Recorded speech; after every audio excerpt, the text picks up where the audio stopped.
You told me this. I didn't want to hear it. I couldn't confirm it. Tell me the whole thing.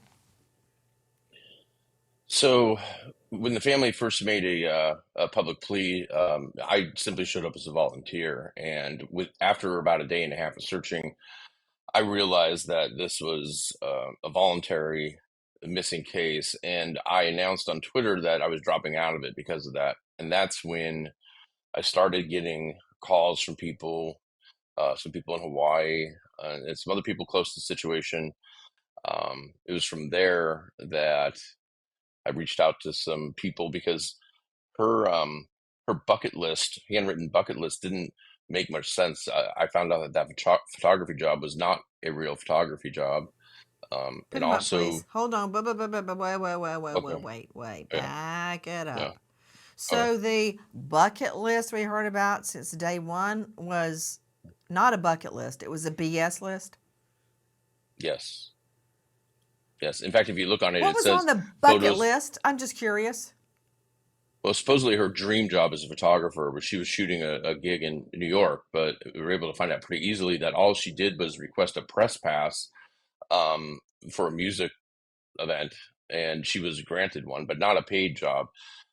And also on that list, if you look at that list in handwritten, it says photos with Alan at the Museum of Modern Art and photos with Alan at Central Park. So I think that what they were doing is they were setting up these, this thing to look like more like a marriage. So when they go in front of immigration, they can prove it up.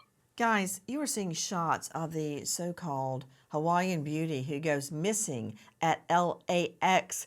It conjured up images of the movie The Terminal with Tom Hanks. Was she living there somewhere? Was she a stowaway somewhere? Was she dead behind a security only door? The LA airport, LAX, is over 5 acres big. The entire place was scoured, trying to find her. But this, when I heard this from Chief Jim McDonnell, is when I realized this girl had not been kidnapped and was not being mind controlled. While she did check her bag through to New York, she requested her bag be sent to her at LAX, where we have surveillance footage of her retrieving it from the baggage carousel on November 11th. LAPD Missing Persons Unit has conducted extensive witness interviews, reviewed video surveillance, and collaborated with local and federal law enforcement agencies on this case.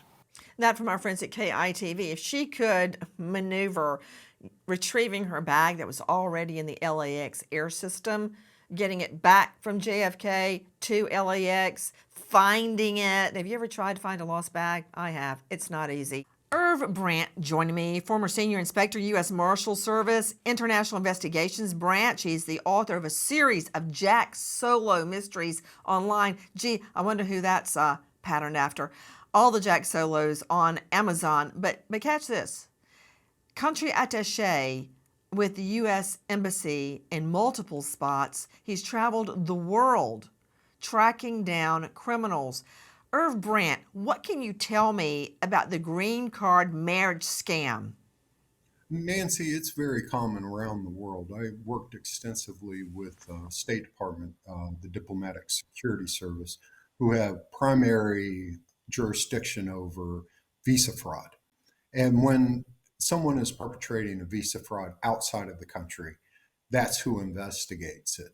And it's very common for US citizens to get involved with people in other countries trying to obtain it's a K1 visa. It's a K1 is for the fiance visa that person would be able to travel into the United States. And sometimes people are duped, scammed into doing this, men and women. Uh, Unknowingly, they think it's real, they think it's love, and really what they're doing is they're being duped so these people can get into the United States and often tricked into sending money, and people lose their life savings. I've been at embassies where women have showed up claiming that their husband or their fiance is missing, and the State Department told them, no, your fiance isn't real. You've been tricked. This person has been under investigation for visa scams for years and has been doing this to multiple women inside the United States. And it appears that Ms. Kobayashi has been involved in a scam. So I'm confused right now. Either she is part of the scam. She has to know that the guy she's marrying, and I'm looking at the photo right now, they're wearing Hawaiian leis, they're on top of a hilltop. She doesn't know him. She has a boyfriend. They just broke up. She has No, to know she's taking part in a scam. I agree, Nancy. I agree. As I How said, are you suggesting she's a victim? no, I'm not suggesting that she's a victim. I'm saying that people have become victims of this and have been drawn in unknowingly. I'm not saying that Miss Kobayashi is one of those. I was just saying it in a broader sense.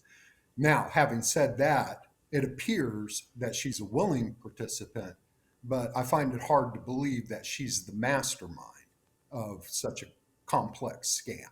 I believe that she was Oh, drawn. because what? Because she's a woman? Well, she No, can't be a mastermind? no, Nancy, I don't think the What? flower arranger from Hawaii is an evil genius. Okay, to Steve Fisher joining us. Let me remind everybody, green card marriage scams is still a crime. It's an immigration crime. There is imprisonment, 5 years imprisonment, $250,000 fine, and or both. That's still a crime. So Steve Fisher, I find it really hard to believe that she had no idea what she was doing. Now, she did refer in one of her crazy sounding texts that she was cleaned out of her money by someone she thought she loved. Okay, can't possibly be in love with this Argentinian who has a girlfriend on the plane. So I guess she's talking about her boyfriend. But if she's committing a crime, I am not crying for her that her ill-gotten gains were stolen by another criminal. No honor among thieves, right? So, listen, I think she was fully aware. She was fully aware. And, Hawaii is a perfect place to do this because it's the only state I know of that marriage records are not a public record, are not subject to public record. So this is why it took a long time to actually confirm this, is because you can't get the marriage certificates there. When I think of her father, desolate, searching for his daughter, to the point he commits suicide near LAX, flinging himself off the top floor of a parking deck.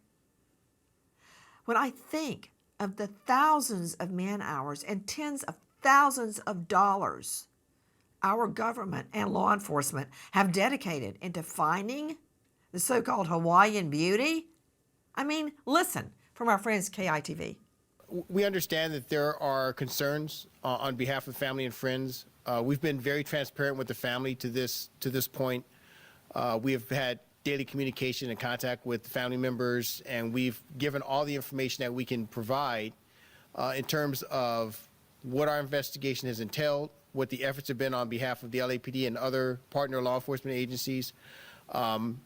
We've put a lot of resources into this investigation.